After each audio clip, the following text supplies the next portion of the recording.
Jeff, Barracuda, and the North American Sweethearts bring it home under the banner of Cognitive Pride. No one thought had a chance at the finals coming into this event. Coming as a number 2 seed. Emerald leads down, ripping through. Titan down, falls 3. A double kill for himself. It's a 5-man race. They're going to go for the win. The world champions, Cognitive Pride, GG!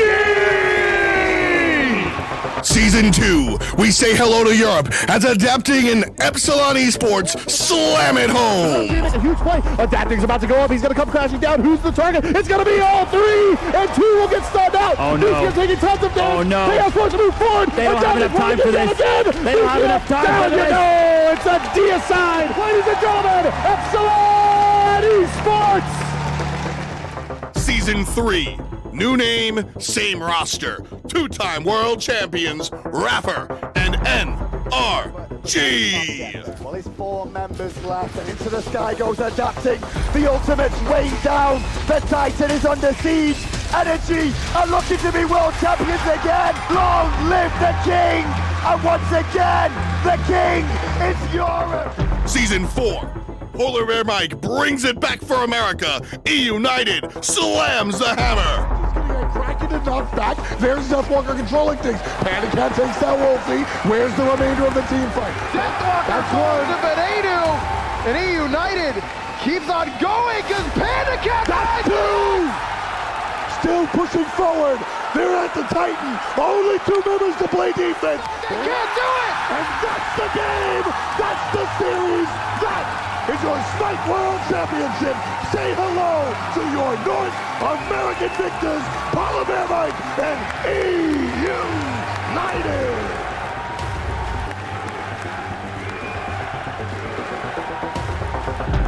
Season 5, new map, new players, new teams, same destination. Who raises Thor's hammer?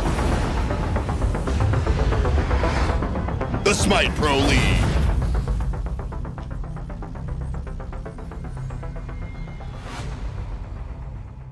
Hello and thank you for joining us at the Smite Pro League. What, I'm too loud? I'll change things up for you. It's Tom and it's Taco bringing you the business. Another fantastic day here at the Smite Pro League.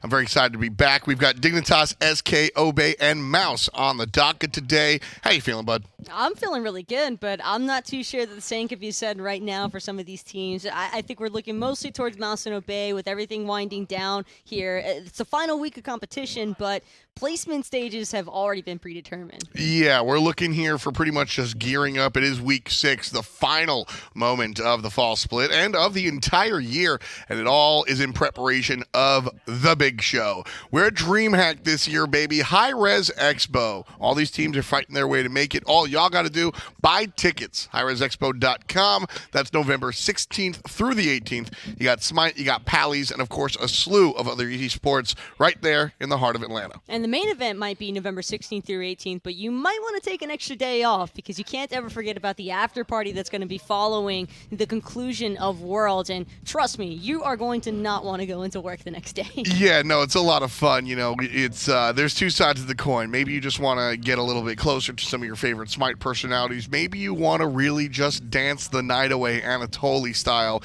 Both of you people can have fun there. It's a lot of fun. 50 beans, hrxafterparty.eventbrite.com. Make sure you go ahead and grab those tickets so you can move your feet. A lot of fun. I have been there every year. And I have had fun every year. It's hard not to have fun during these events, but of course, that's all a little bit later on down the line. Right now, the focus here is just seeing how these teams wind up, because sure, we already know who's going to be headed through with the bye, Energy and Dignitas, but that doesn't mean that the seeding might not be eligible for change. Exactly. This is what North America looks like right now. E-United, the top of the crop, 9-1 so far. And that's where they will stay. We've got Dignitas and SK up there for Europe. Dignitas 7-2, fantastic job. It's the top versus the bottom. We'll see how they kind of wind up. And then Obey and Mouse, these teams are actually still jockeying for position. We probably won't see any leapfrog there, 3, 4, 5 locked in. But realistically, what we're looking for is the teams to kind of show us, look, standings and numbers are all one thing, but it's the eye test. I want to see who's hot, who's not going into placement phase. That's really what I want to take a look at. So, as I said, we're starting off today with Dig and SK, and then later, we'll see Mouse versus Obe Alliance. And SK, they've been winless practically the entire split, outside of an odd game here or there, and it's been a rough season 5 for the guys for sure. This is not necessarily their last chance to show some improvement from their season, but I think it's the last chance. No, because they still have the placement rounds to go through. They That's will fair. be at the placement rounds no matter what, and that I think is where we might see a little bit more of a spark up from this SK roster. We'll have to wait and tell, but I do feel as though SK don't really have a whole lot to lose here playing against Dignitas, and Dignitas, if they're not careful, could find themselves in a longer than desired battle with SK.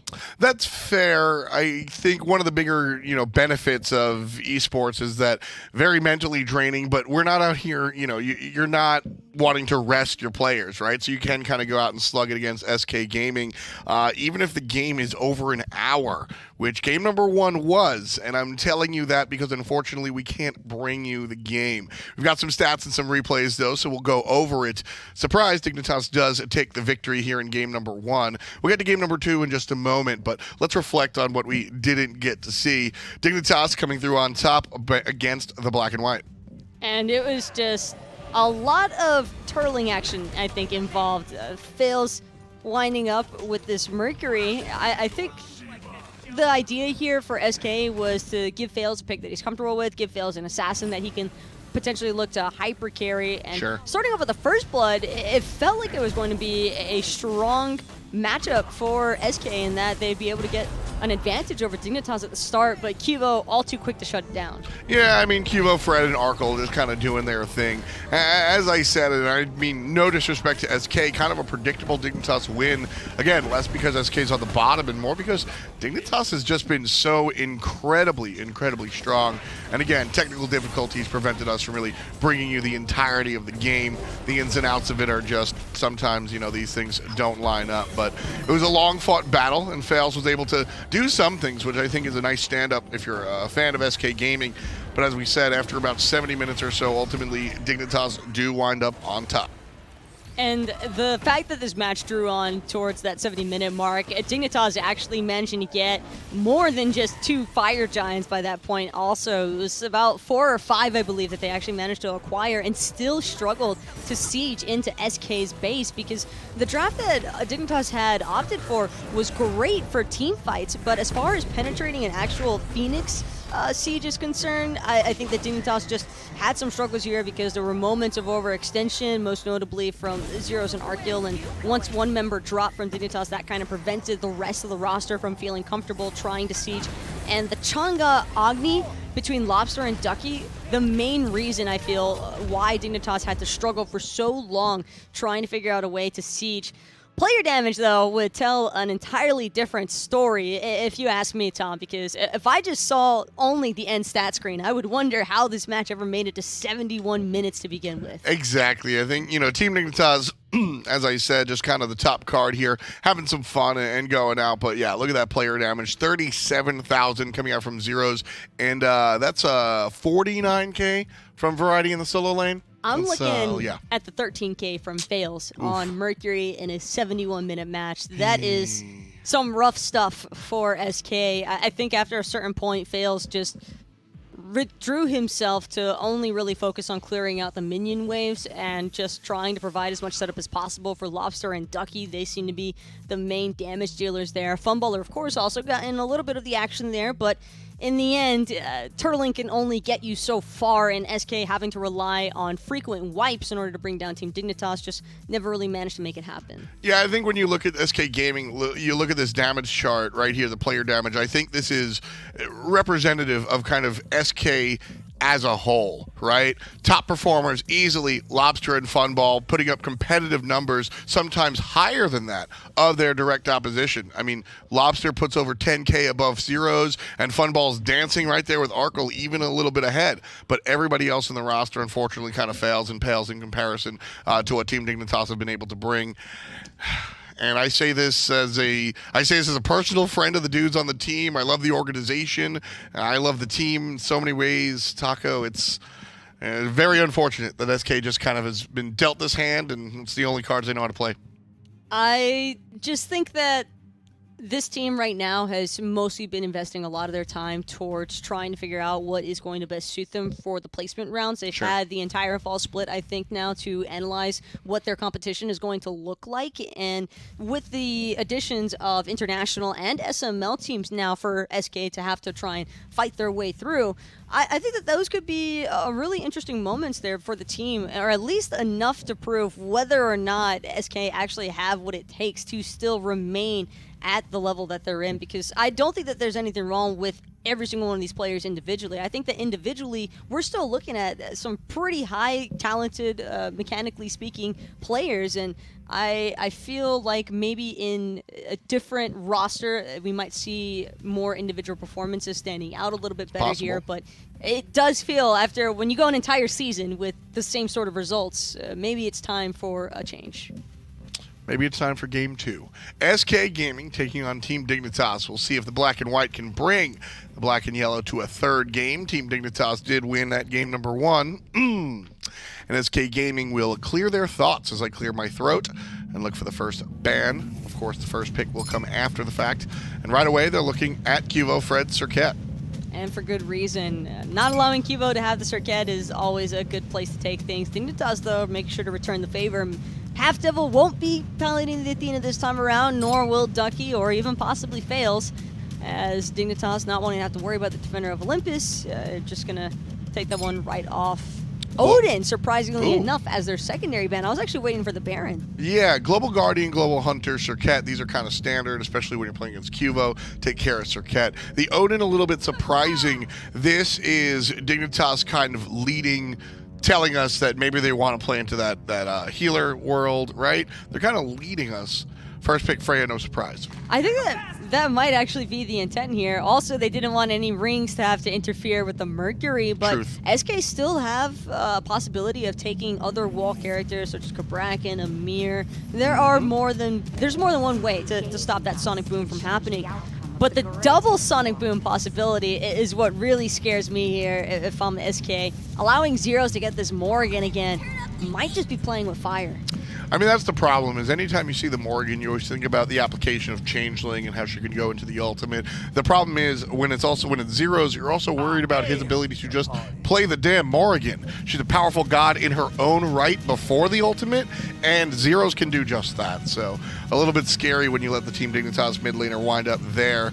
Across the way, Naja and Baron Samedi going to be the selections here. We'll see if this works out for SK. A little bit control. And of course, we have Naja for Faeles. This is one of his go-to characters when he's looking to win.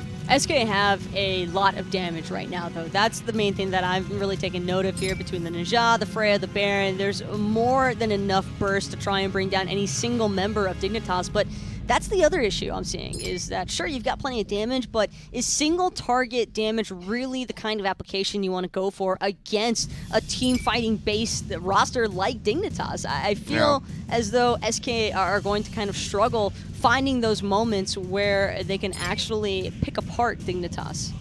Second round of bans coming out. No Ardio, no Chunga, says Dignitas, and 2 Hunters banned out by SK Gaming. Dignitas now on the clock. They've got a jungler, they've got a mid, they've got a support, and they've got a solo.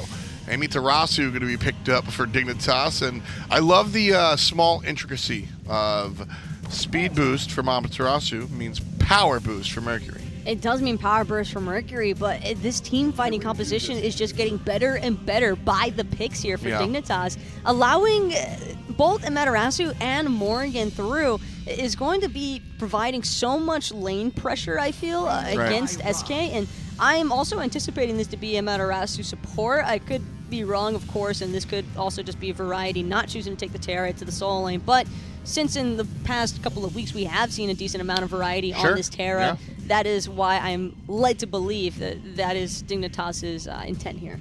Drafts are finished. Chiron, the Hunter Cleanser, and Kumbhakarna, the one you want to cleanse off of, are going to be taken by SK Gaming. Low control but high damage coming out from Arkkyl's signature Ram. I think if Arkkyl could have his choice every game, he would just play Ram, the most hunter of all hunters, and Arkkyl, I think, is the most hunter of all hunters. I think Honor. Okay. If he could have his choice, I think if any hunter could have their choice, it'd probably be Honor most of the time. Well, from your lips to God's ears, she's a hunter for sure. SK Gaming hunting for a third game. Casters, take us away. Thanks, Tom. Thanks, Taco. Moving into Game 2. Again, apologies we couldn't bring Game 1 to you, but Dignitas up against SK will be the battle. Not a ton that can change here, much for seeding or anything like that. These teams are battling for momentum as they move into the placements, and Dignitas right in the dream. Well, energy play is right after this, correct? So there is still potential, I believe, for energy to maybe upseat Dignitas if Dig were to lose here, but that is that's a lot to ask for, I think. Even after apparently a very competitive Game 1. Yeah. SK has had games where they look competitive, and they've only managed to find one set win all year, so they usually don't do it very consistently. And Dignitas have been, especially lately, really going later with their games. So it could also be some reflection of the way the Dignitas have been kind of playing as of late. But either way, we're into Game 2 now. Lawbster playing the Chiron in the middle lane, and why not? We've seen a little bit more of this god lately. He got a little bit of love. The Heartseeker's there, an item he very much likes to pick up as well. And no real big surprise to see Chiron getting played more. I think that we're going to see more and more. I don't think it's going to slow down. I think that more teams are going to hop on board this Chiron train. I'm not sure that I love putting Chiron in mid over the Freya. I think Freya's mid pressure is so valuable that you almost want that more often in the mid lane, but it also, I guess, you want the cleanse more often in the mid lane in these fights, whereas in the dual lane, the cleanse doesn't end up being quite as impactful a lot of the time. Funballer takes quite a bit of damage in the duo lane, but is able to shrug it off in the end. He's got the purple buff for now. Looks like he picked that one up over HalfDevil. Up against Arkkyl and Trixtank, who have both their buffs already.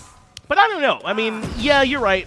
You kind of do want the Freya in the middle lane, but Chiron could be just fine there as well. Sure. Probably not a huge deal or anything like that, but I'm with you. I like Chiron. We're seeing him more into the Athena matchups for the cleanse, right? We're seeing him more into these ones with predictable CC that's still hard to avoid, but like it's very easy to get that cleanse out in time for it. Particularly Amaterasu ult and Mercury special delivery. Two CCs that are very well telegraphed, but very strong if they get off in the right situations. Lawbster's job now is to prevent those from really giving him a lot of issues. And I think that it's not only the cleanse. We talk about that a lot when it comes to Chiron.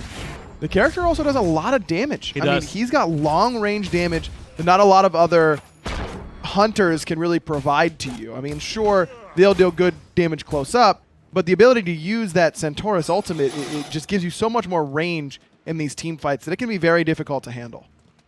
Very strong ultimate. Masterful Shot is good follow-up as well. And there's potential to still get some AoE from this line. Can absolutely hit multiple people. Masterful Shot will hit everyone. He's got that mark on. There it is. An excellent shot from Lawbster. Masterful indeed. Is able to send it back over towards Zyrhoes. But again, he'll be up against the Morrigan. Not an easy matchup by any means. You talked about Freya's pressure. Morrigan can also very often get plenty of pressure in lane and start clearing the jungle pretty quickly.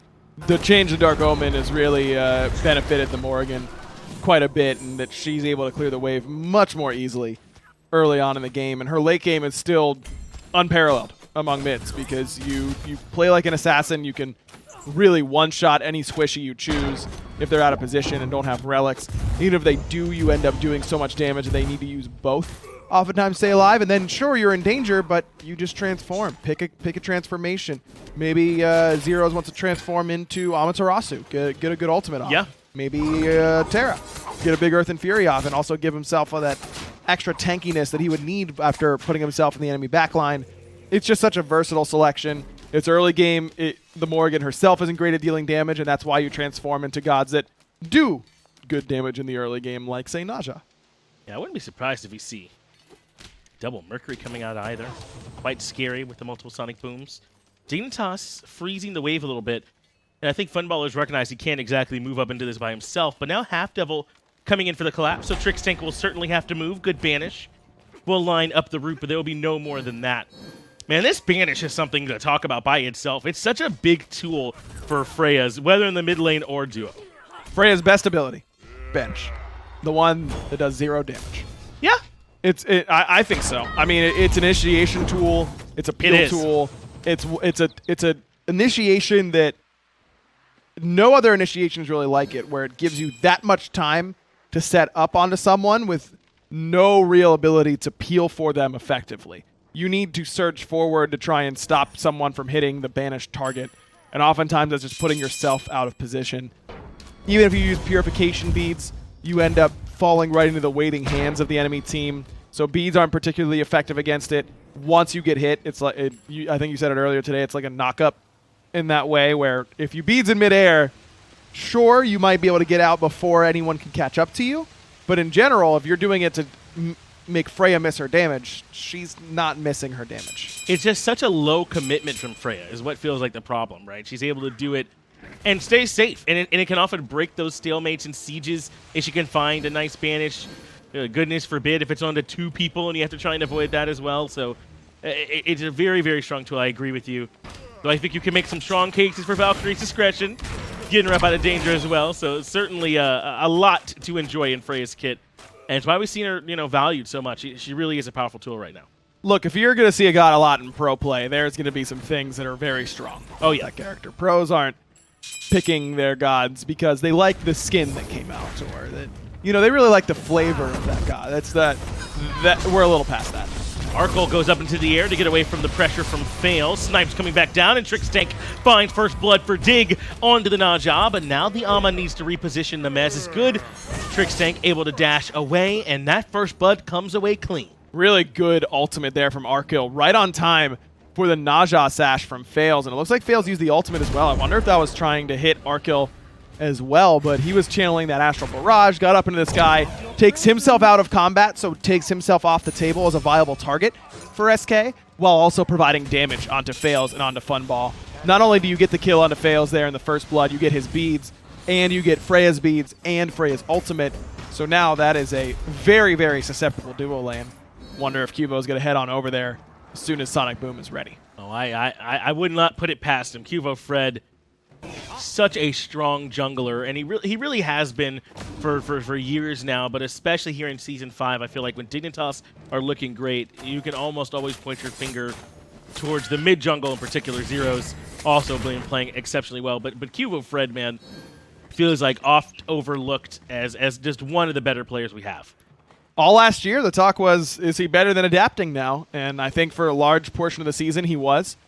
But the meta shift favored him more than it favored adapting. Now that we're back to the assassins doing assassin stuff all of the time, I think adapting is really right back into his element and playing at an incredibly high level again. And that's something that I think that does really get lost in the best player in the league or of all time sort of discussions. Is meta is so important, playstyle is so important, that it does make a difference. Ducky looking for the solo kill into Variety in the solo lane. Variety has the walls up to create enough space, but that root is going to do it. Ducky finds Variety with the Baron into the Terra matchup. That's that solo lane pen boots rush here from Ducky. Variety goes forward as well. A Sonic Boom right onto Funball. Gets his ultimate, and it has it, but I don't know if it's going to be enough to keep him up. Funballer's going to come right back down, and Arkkyl will be absolutely waiting. QvoFred was as well with the Magi look, just wasn't necessary. They respond to that solo kill in right with a gank in left. Zyrhoes had to rotate over to the right-hand side to make sure that there wasn't too much farm lost in the solo lane, so he's not going to be able to help out. Really good timing by Dignitas to get that gank off quickly while Funball's beads were still on cooldown. But yeah, this pen boots pick up by Ducky. Normally we see cooldown boots, but this Mage's Blessing that he's picked up kind of takes over for that 10% CDR he's losing by going pen boots. And it really does make the difference. I don't know that he gets that kill on the Variety with cooldown boots in that situation. That extra bit of flat pen right before Variety has any true magical defense. They both have Voidstone now, but before it was just boots for each one. That made the big difference in cutting through those natural protections of a Guardian and the Guardian's Blessing that Variety has. Variety has to commit so much to clear as well. That does make Ducky's life a lot easier. You know, if he could often rely on being able to get the extended dash, he might be able to make it out, but it's so integral to his clear that it doesn't quite get that same option as Trixtank wants Funballer here in the jungle. That's enough for the epic uppercut to come out from HalfDevil. Root there as well, but Funballer wants to fight. A few shots are not enough. Arkkyl and Trixtank should be A-okay. Good patience from Funballer to not use the purification beads. Trixtank commits the ultimate, but that's not a big commit from Amaterasu. That ultimate is on a very low cooldown. And high reward on the back end of it as HalfDevil has to dash away. This Ama pick is just one more in a series of picks that's kind of risen up lately.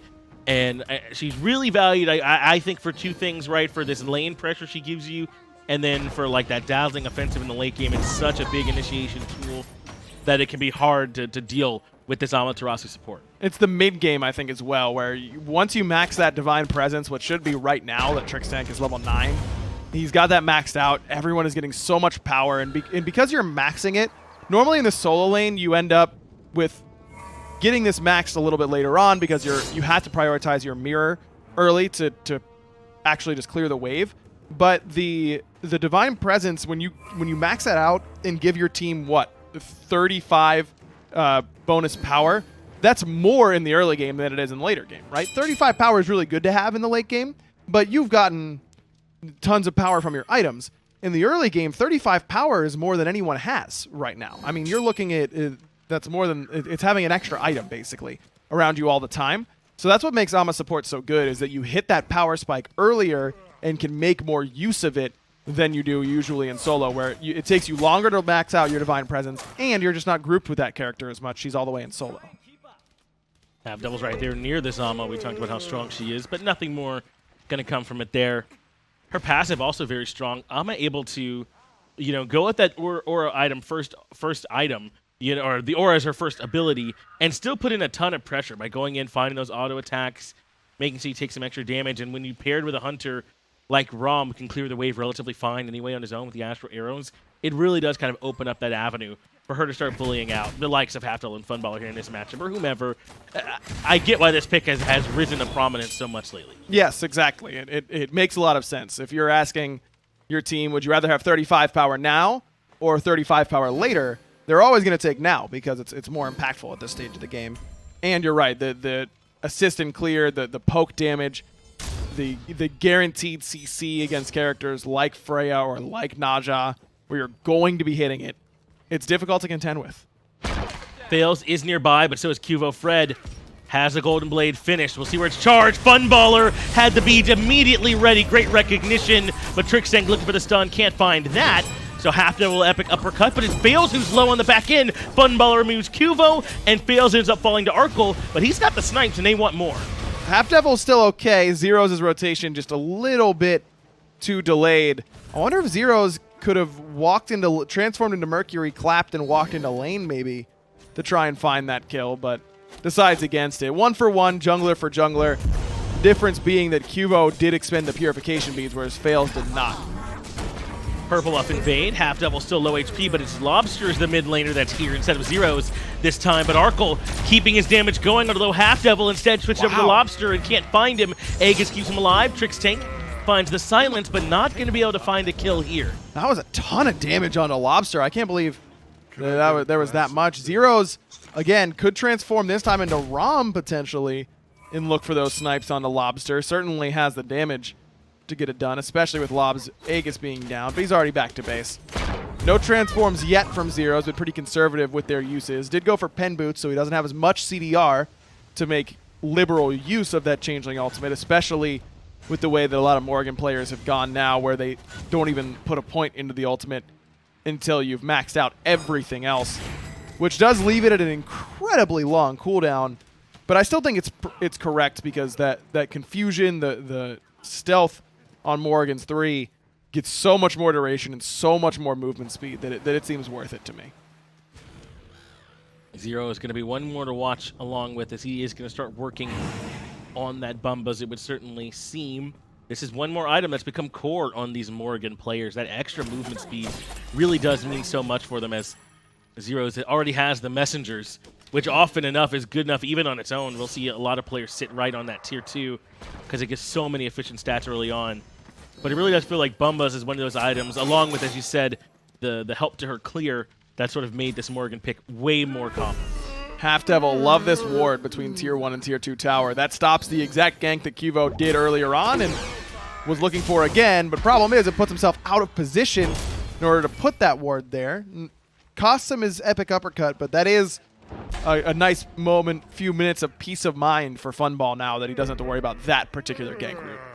And last time you could tell he was worried about it. He was very quick on those purification beads when Kuvo came crashing through the lane. Hopefully he can avoid that. Sash lands from Faeles. That is going to be key in setting up the follow-up here. Trixtank drops the dazzling offensive. HalfDevil does get poked a little bit, but it's more about Trixtank getting out than anything. A little surprised there's no commit when knowing HalfDevil's ultimate was down, that he was a little bit more vulnerable of a target, but there were enough SK jerseys there to give Dignitas some pause. And as you mentioned, they've been really playing for the later stages anyways as of late as a team. Yeah. They really do want to just make it to that late game. They pick late game drafts. I mean, this is a late game draft by every sense of the word. Very scary. Mercury, Morrigan, Ama, Ram, Terra is a phenomenal late game team fight. And we'll see if we'll make it there. Faeles has gone with this Shield of Regrowth. It's something we've seen less of now that Naja's not getting as much essentially free power from the passive. You more often want to be building that into the build, but it's certainly going to make sure Faeles is zooming around the map and make him a little sturdier. The health is nice, the CDR is nice, and that speed boost is very good. Maybe it'll let him get away from or catch up to Zyrhoes now that this Bumba's mask is down. Yeah. Plus, your Flaming Spear is the only ability you're using that procs the Shield of Regrowth. The internal cooldown of Shield of Regrowth is 10 seconds. The cooldown on this ability is longer than 10 seconds. So you're always getting the passive from Shield of Regrowth. There are some characters like Guan Yu that Shield of Regrowth looks attractive on, but then you realize you have to be timing your convictions to make sure that you're not doing it a second before Shield of Regrowth passive is up, and that can be a little bit of a task that you don't always want to do. Dignitas now starting up this Gold Fury. It's done. That's it. No one from SK is nearby or around. Dignitas recognize a bit of a weakness there from SK in their awareness and steal away the Gold Fury. SK knew that was going on. They just decided to give that up. And I'm not sure that I agree with that call, because you've got great long-range steal potential from Lawbster alone. Arkkyl boxing out with Funball here, and Arkkyl's winning this fight. Aegis used by Arkkyl nearly falls on the back end. Sonic Boom is here as well and sets up Funball to be felled by Arkkyl shots. And that was important because Arkkyl was so low that if he had to continue to try and get that on his own, he might end up falling to HalfDevil's rotation. So QvoFred makes sure that he ends up going down, guarantees it. Arkyl's able to make it out alive, and they end up winning the gank over in duo lane and getting the Aegis off from Funball. They'll be slightly more vulnerable going forward. Shouts to Bancroft's talent passive there, making sure that every shot of that Valkyrie's discretion was doing a ton of damage. Yeah, out of Funball. Didn't it seem like Arkkyl was healing a good bit as well in that fight as HalfDevil gets chunked? Epic Uppercut comes out. He's been liberal with it so far. Kuvo special delivery means he has not much movement available. The root will land, and Lawbster will remove the jungler from Team Dignitas. A nice answer back by SK. Kumba, man, it's just so good at making you stay on the line for longer than you want to, whether it's the root or the mez or... But, I mean, Kuvo was there 7 seconds longer than he wanted to be between Epic Uppercut and the mez, and the beads were forced by Zyrhoes there as well because they were looking for the pick onto HalfDevil without a whole lot of information. Pyromancer's low. Trixtank going to come around the back end. Dazzling offensive there. Variety here as well. That will get them off the objective. But now Ducky going to look for some return fire onto Trixtank, who's rather healthy. Zyrhoes, though, slowly making his way to the fight. He picks Lawbster and picks correctly. The Hunter goes down very quickly, and Zyrhoes wants another Terra ult. Why wouldn't you? Another Earth and Fury? Yes, please. Snipes coming from Arkkyl, but he's looking not towards Faeles, but towards the tanks on this right-hand side. They end up trying to come toward these tankier targets, and as a result, they're not able to find much more, but now it's Team Dignitas who can come look towards the Pyromancer. A great response. I love Variety and Trixtank's presence there initially. We'll talk about in a moment, though, as Pyromancer not guaranteed. HalfDevil locked down into the passive kill for Variety. Steps a little bit too far forward. That time never even got a chance to get the Epic Uppercut off, and right back towards the Pyromancer. Go Team Dignitas. Ducky's still hanging around, and he's got life of the party up soon. The first one didn't do a whole lot to Trixtank, but this one would, so Dignitas will decide to back it up. You're right, the two tanks there for Dig do so well at buying time and dealing relevant damage. I mean, yeah. Lawbster was put to below half. Earth and Fury plus Terra damage plus Ama damage is going to do that to you, even with these mostly tank builds, though Variety has sprinkled in an Ethereal Staff into the build, one that a lot more solo laners are picking up these days, and I'm not completely sold on how effective it is, but it's not bad. I can say that much. I mean, it's 200 health, 90 magical power, which is an awful lot, and then 20% CCR, but this big thing is that you're stealing maximum mana and maximum health, so you are getting tankier while they are getting squishier anytime you hit a target with this. Now, it only lasts for 45 seconds, so it's not like you're getting it a million times every fight. You're not insta-procking it on the entire enemy team. But if you can hit the enemy solo with it right before an engagement and they don't have Ethereal Staff, you just did 10% work, which is you took 5% from them and got 5% tankier. So that's a pretty big swing when it just mathematically. And so I think that's why we're seeing it picked up. And as long as you're managing those E-Staff procs properly before late game engagements, it can be very strong. Yeah, there can be relative damage to it as well. In that case with the solo laners and you trade, then it could be a bit of a wash. But if you're getting it onto a priority target on the other side, and enemy solo can't match, it's a huge win for your team. As Pyromancer attempted again. I'm a little bit surprised. We don't often see this much fight around the Pyromancer, but we're at the 21-minute mark. You know, we're getting a bit past that early game into the mid game now, and this is where these fights start to happen around the Fire Giant. Control this extra little bit of farm. Get that movement speed if you want to back and spend some gold. They're fighting over it. And Dignitas wants to take fights around that area because their jungle fight is so strong. I mean, they've got so much mobility and so much chase potential between the Morrigan, Mercury, and Amaterasu that they want to take fights right now because of their positioned in the jungle. If they wait until they have scraped and clawed their way to a 5-6K lead and it's time for them to start sieging towers, SK can do a little bit better in those spots because Dignitas won't be able to use that mobility and sneakiness that the Morrigan can provide or Mercury can provide quite as well in lane. I'm sure the Dignitas will want to try and get those to work from the jungle. Good call. Zyrhoes the only one who's considering the Divine Ruin right now as Gold Fury gets started up. We'll see if it ends up being a big impact here. Zyrhoes already in the stealth. He wants Lawbster, finds him on the backside, immediately transforms for the Earthen Fury as well. Lawbster has to run from the snipes. Faeles is very low, but he is up in the air. But when he comes back down, certainly he will fall to Variety. Just no real response from SK because the Zyrhoes gets that fight off such a great start. And that's what the Morrigan is nearly impossible to deal with. She just goes in stealth, can sneak her way through, really duck and weave throughout the entire team fight, and then find a stun onto the priority target, instantly transform into a tank. And what are you going to do? Kill the Terra that has Earth and Fury on her? Probably not, especially when the rest of Team Dignitas is surging forward to help Zyrhoes out. There's a reason no one's giving Zyrhoes Morrigan anymore, and that's it. He's very, very good at it, and I love his willingness to transform into other things as Dignitas grab the FG. Funballer could be in trouble because Variety held the Earthen Fury all this time. They have another one. Ducky pulled back in. Zyrhoes finds a very easy kill there. Faeles fell earlier. Ducky falls now. 2 for 0, and the FG for Dig. Earthen Fury is a hell of a drug, isn't it? I mean, it's so good. Well, if you like one, why not two? Lawbster does end up getting this tier 2 on the left-hand side. Good identification that there's farm to be had on the map, and Lord knows SK needs that golden experience to try and stay close.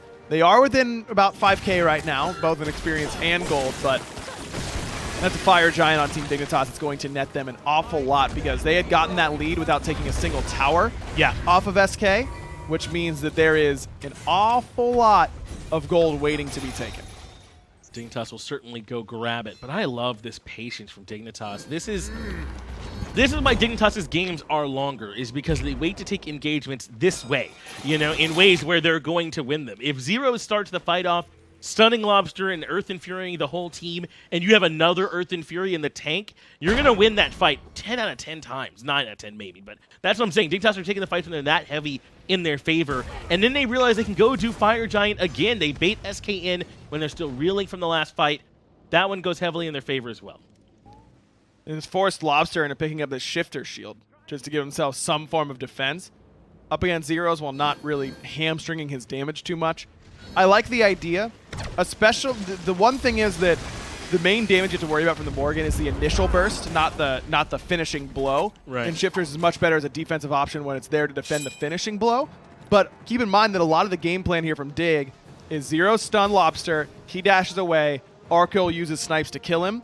That finishing blow will be harder. It will force Arkkyl to be a little bit more accurate, probably end up having to hit all 3, or at least the last of the 3, which is obviously the hardest to land.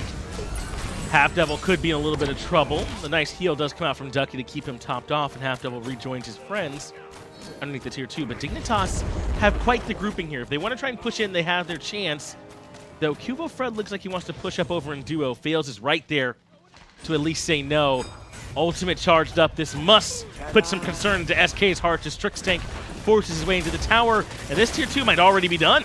Down below half, but HalfDevil's rotation all by himself in the jungle is letting Dignitas get in some really good damage onto him, but he's still alive. Poke down to about half, though, really does limit this front line's effectiveness. They're already lacking front line because Ducky's playing Baron. Variety waiting back over the wall. He has Blink for exactly this. Earthfin Fury. QvoFred comes through with the ultimate as well, but doesn't really find much. The tier 2 tower still standing as Arkkyl would rather find Snipes. 2-man stun sets up for the follow-up, and it's Ducky who's stuck on the back lines of the fight. Tower comes down. Ducky joins it. Arkkyl finds the kill. Good disengage by Dignitas to only lose one after the entire team gets hit by Earth and Fury. But they're going to lose a lot for it because it takes them a while to get out of danger. What a cool initiation as HalfDevil wants to go in forward now, looking for the root. Variety is still at the tower line, undeterred by SK Gaming. They have a chance to push in one more time. The Phoenix is very low. They have a minion wave and very few ultimates. Faeles still has his, so watch for the Naja. Yeah, Arkkyl, no relics either. That's definitely who Faeles needs to be hunting, as a Mez is there, but Faeles can't get in range to use the ultimate. Arkkyl was CC'd for 3 seconds. The whole Mez duration and nothing happened. He's still full HP. That is rare for something like that to happen. Now, Fire Giant buff is falling off in the next 10 seconds or so, and if Dignitas won it, they might be able to still grab this tier 2 anyway, but after another minute, they'll have to go reclaim the Fire Giant for themselves. Faeles is very far away to follow off that Mez, but that is a problem from minute 1. If it's communicated that Arkkyl has no relics and has no ultimate, then HalfDevil will just be saying, hey, be near me, I'm going to walk at him and Mez him, and he's not going to be able to do anything after that. Enjoy your ultimate for free. But Faeles is too far away. That's got to be better communication from SK. Even from that position, I think Faeles could have put himself in a spot where he could have hit that Naja ultimate and maybe been able to take that Fire Giant away. Maybe that saves the tier 2 and mid from going down. Maybe that makes SK lose left Phoenix. There's a lot of options there, but you're not going to beat Dignitas by Dignitas messing up from this position. Yes. This game, if Dignitas is allowed to dictate the pace, Dignitas will close this out. Yeah, so Dignitas would rather this game go 80 minutes than take a fight they're not guaranteed they'll win. Exactly, and we know that because that's what happened in game 1 of this set, basically 72 for those. So you need to be taking risks. You need to try and throw something at them that they aren't ready for. And it's not Naja ulting off Mez. They know that's coming, but you can't be taking every safe play from here on out. The low percentage plays that have high payoff is what SK should be going for here. And what, frankly, they should have been going for all of Season 5. They've been playing as if they just wait long enough, teams will end up losing to them, and that has not happened all year long. No, and it's not going to suddenly start happening up against a team this strong. SK have got to come up with a solution to slow this team down, as Dignitas now grouping up around the Fire Giant. And they certainly could start it once they're ready. They're going to start with the Pyromancer and pull that one for themselves. No reason not to there. Some crit coming in for both our junglers here at this point, as Faeles has not gone particularly tanky. Aside from the Shield of Regrowth, he's all about damage. And QvoFred obviously has the Rage and Deathbringer already. Very scary with either one of these junglers get you in their grasp. 3 out of 5 players on Dig are done with their build. And on the other side of the coin, that is not the case for SK. A lot of members sitting at 5 items, but everyone actually sitting at 5 outside of HalfDevil. So they've been doing a good enough job of getting global gold and getting some farm their way, but 6 items for this Team Dignitas composition is better than 6 items for this SK composition. And it's certainly true when it's 5 items. Arkkyl appears to be triple dipping into the crit as well. Poison Star, Deathbringer, and I imagine Wind Demon will be the next idea for the ROM in just a moment. As you can see, the exorbitant lead. Thanks, Doug, for showing those charts. Dignitas are quite comfortably out in front at this stage in the game. Inventory full of wards. They're ready to come down and try and find a way to break into these Phoenixes. Knowing that all 3 Phoenixes haven't really taken a whole lot of damage, this left Phoenix, took that bit of poke, but nothing major onto it. It means that this siege could be a little bit more difficult for Team Dignitas. I do like what Kuvo's doing. Push up the wave in mid. Keep a wave with you. Mercury, one of the best at split pushing down these objectives while putting pressure on the team fight simultaneously. And for the same reason, I love the Titan's Bane that Kuvo built. Just give himself a little bit more actual power. Yeah. That's cheap instead of crit, because this will be more effective against the structures. I really like this. on the back end of that Mercury build as well. And the Urchin, very strong. QvoFred often building very well, and I like what he's doing here so far on QvoFred. Can they force down, though, this left Phoenix? That's going to be the call from Team Dignitas. They no longer have a minion wave. They'll wait a little bit longer. We saw it last time, though. HalfDevil was able to recognize the target and get the setup. It's just the follow-up wasn't there. SK Gaming have got to execute this time. Watch out for varieties, Blink, Earth, and Fury. That's been the game plan, basically, these last few engagements. Really for Dignitas as a whole. Sonic Boom comes to the fight one more time. Ducky goes right up onto the coffin, but Earth and Fury comes out, hits everyone again, and Arkkyl with the snipes takes down Lawbster. No problem for the Hunter for Dig. The Phoenix that is less than half HP, it's already down. Dignitas very cleanly, surgically take down Lawbster, grab the Phoenix, and move right to mid. Lob had Aegis and Beads and Ultimate up.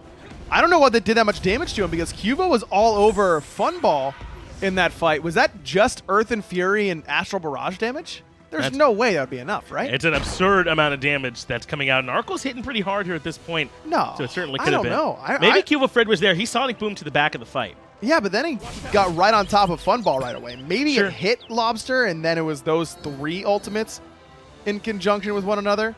And Lawbster was just banking on the fact that Arkkyl would miss the last shot, which is not a great gamble, by the way. Not going to pay off very often. That's Jack High Coop stuff. You know what I mean? You don't know what I mean. So Cooper, our head of League Ops here. Oh, Jack High. Sorry. Yes. Yeah. That is Cooper betting it all on a hand with nothing but a Jack in it. Yes. Yes. Sorry. That is Coop's MO, is going all in with a Jack High. Coop is very willing to rebuy. Yes. HalfDevil going to drop the epic uppercut. Arkkyl now in a little bit of trouble. Got to roll away. Lawbster has committed the ultimate, looking for damage. It does bring Arkkyl down to about half HP. But Dignitas can go back and just try and regen this up. And look at where Cuvo is. He's keeping these lanes pushed up, trying to make sure Dig have some extra avenues to split the focus of SK. Faeles also going for a crit build. He's got Deathbringer working on what should be a Malice. Malice, actually a little bit more DPS on your ultimate than the Deathbringer is for Naja, but if you're critting just once, Deathbringer with your auto attacks and Flaming Spear, Deathbringer is better. So it's a bit of a, at what point do I think I'm getting my crit? Am I critting before I use my ultimate? Am I only relying on the crits from the ult? Feels like Faeles is trying to get a crit off a Sash potentially and have that do that extra burst damage. But if you're landing the ultimate, then Malice is usually the better call. Arkyl's way up at the top of these player damage charts right now, nearly 18,000. I don't mean to say that ROMs don't do a lot of damage, but it is not often that they're the highest, especially with some of these other characters in the game. Mercury, one that comes to mind. Ducky on this Baron Samedi should be doing quite a bit of damage as well. A great game from Arkkyl so far. 5-1-4 for him, and Cuvo 0-2, and bottom of his team in player damage. Yeah. Trix is above both Zyrhoes and Cuvo right now, so the really, Sonic Booms have not been amazing. They haven't been great. They haven't been horrible. Sure. They haven't been great. Cuvo's really been using them as disruption and confusion, basically, and then allowing the rest of his team to deal the bulk of the damage afterwards. Basically, just let Arkkyl snipe everyone. Man, it must be really nice to be Dignitas and know that if someone gets to 30%, health, they're just dead. Right. So Arkyl's ult. Arkyl's ultimate, when Arkkyl plays ROM, it feels very much like an execute, doesn't it? Yeah, it feels like a Neath ult a lot of the time. These are gonna hit, by the way. As Dig now can you imagine to the right side. Just hitting every ROM ult all the time? No. Neither can I. I miss a lot. Now everybody knows. It's going to be okay, buddy. You're right. We had no idea until right now that you admitted that I wasn't a sick ROM. Yeah, we really thought that you were. Great. That's crazy that you broke. Yeah, you broke shattered the illusion right here, huh? For nothing. I know. What did I gain? No stakes. Arkkyl, very clearly a much better ROM here on the side of Team Dignitas. Zyrhoes and QvoFred are grouped up together, trying to see if maybe Faeles might step a little bit too far forward. I kind of like the 3-2, especially if they don't recognize Zyrhoes is there. His surprise potential is very strong. Cuvo standing nearly directly on top of the ward, but there's not a whole lot you can do about this. I mean, you're going to go and hit him. You can't really do that. You just got to watch your angle from this position. As Trix is getting committed onto, life of the party is there, and Cuvo's still playing it safe. He's being very patient. The threat of this might be better than the ultimate itself, I'm being honest. Now, he wants to come through the backside of the fight, forcing out beads and Aegis from everyone, and removing HalfDevil from the game immediately into the passive, turns to the Phoenix, shreds it as well. Funballer drops the ultimate. HalfDevil is in the grave. Mid-Phoenix comes down to minion pressure. Funballer, we'll see you later, Faeles in trouble as well on the right-hand side. Left Phoenix down too. In all at once, Dignitas have exploded the base. Dignitas doing it a little bit more quickly here in game number 2. 35 minutes for them. Looks like will be the time of death for SK's regular season. Team Dignitas secure their first seed, and we'll see them next at DreamHack Atlanta. That's right, going to be making it right on through. They got to be feeling pretty good about that. We talk about it all the time, but those placements are a scary place. They are. You do not want to be. It's like under your bed when you're a kid. You're like, I don't want to look down there. Yeah. Were you afraid of underneath your bed? No, not really. That wasn't really my thing. Yeah, Ryan's just too cool, guys. No, I was just really Can't scared relate of to like, him. I was scared of the dark in general. It wasn't It's like dark under there. Whatever. A great game from Dignitas to be able to close out up against SK, and unfortunate for SK, a tough season in general. When you look back at the progress they've been able to make, they got to try and regroup. They still have a chance in placements that will not be easy. But who was your MVP from this game? Dignitas had a lot of great games, so let us know, or a lot of great players in that game. So who do you think? Anyone stood out for you? Arkkyl. Yeah, that's fair. Arkkyl was top of the player damage charts, was sniping everybody out of the sky, just able to kill everyone with that Rama ult. And Rama is one of those characters that feels so bad to have to highly prioritize for the early game because there is some serious variance there. It kind of feels a lot like Giannis to me, where Giannis has all these games and everyone remembers the crazy snipes and the portals and all that kind of stuff, but there are lots of even pro-level games where Giannis just does very little to nothing. Yeah. And I think Ram is kind of the Hunter version of that, where if you're not landing those snipes, there's really no reason to be picking Ram outside of his level 1 push. So you really, are you going to take that away from Arkkyl and then not being that same level of effectiveness? That's tough to do in picks and bans. I think you can make a case for Zyrhoes too. I'm a big fan of blinking it or he kind of had less invising damage in than stun. Trixtank that game. Zero? I mean, yeah, but his initiations were great. He turned into Terra. He had the big one that broke open the game around Gold Fury. That was a big play. That was a big play. Yeah, I'm right all the time. Ryan, a lesson you will certainly be learning the longer that we work together. That's it. Let's get it back over to the desk so they can break down what happened. Thanks a lot, John Finch. Thanks a lot, other guy. Tom and Taco here to break it down for you. And Dignitas take this one, game number 1 and game number 2. And as other guys said, a little quicker this time. It was a little bit faster. In fact, half the time length of game number 1 there from Dignitas and SK. But I really liked what Dignitas were able to do this time around. I think that Arkkyl was as effective as ever. Same thing for Zyrhoes on that Morrigan. And SK probably having a little bit of regret letting that one slide through into Zyrhoes' hands again. It's always tough. I mean, you got the Morrigan is just one of the better characters that Zyrhoes pilots. We were talking about during picks and bans. You can worry about the ultimate, but then you have to worry about the character in and of itself whenever you're looking at what Zyrhoes is able to do with it. And right there, bang, 3, 1, and 5, I believe, there for the middle laner. Big stuff coming out of Arkkyl as well. I mean, this is, I call him the Hunter's Hunter. He just sits in the back line and left clicks.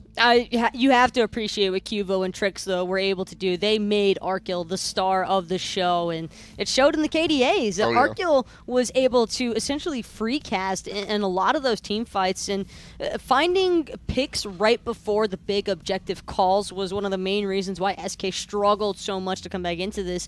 Their low forms of crowd control were just not enough to be able to push Dignitas away from those objectives.